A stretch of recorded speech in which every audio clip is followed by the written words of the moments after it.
LGBT+, or an ally like me, we are all committed to equality and acceptance for everyone, whoever you are and whomever you love.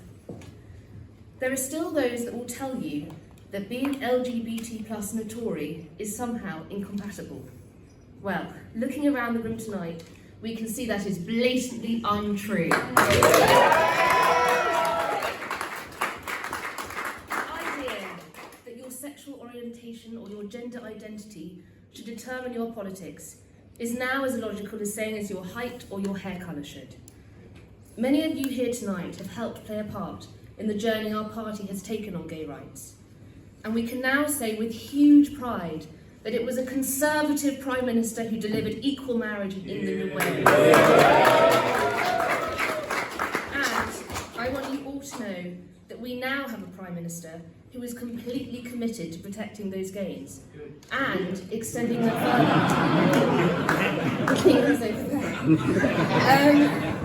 As a backbencher, Boris broke the whip to vote in favour of repealing Section 28. As Mayor of London, he supported same-sex marriage.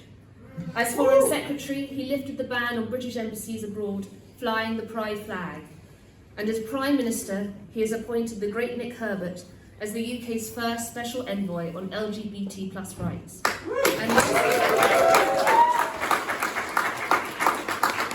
And last year extended same-sex marriage to Northern Ireland.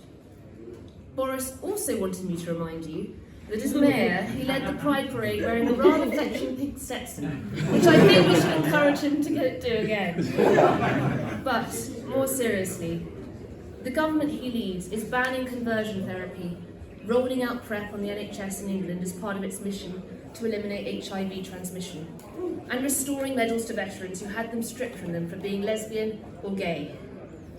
But for all the progress we have made as a society, we know there is still a long way to go.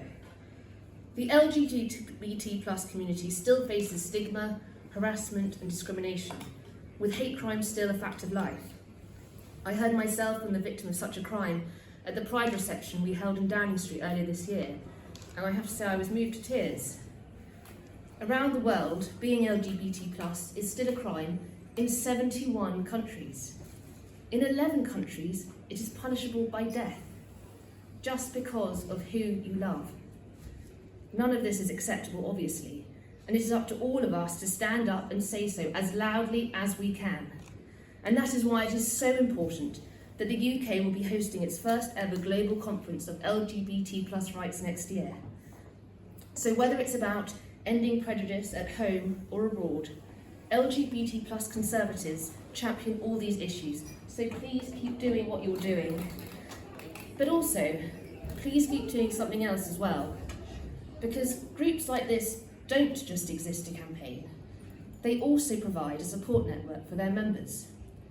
Every LGBT+ person must go on their own journey of self-acceptance, and that, I can imagine, is not always easy.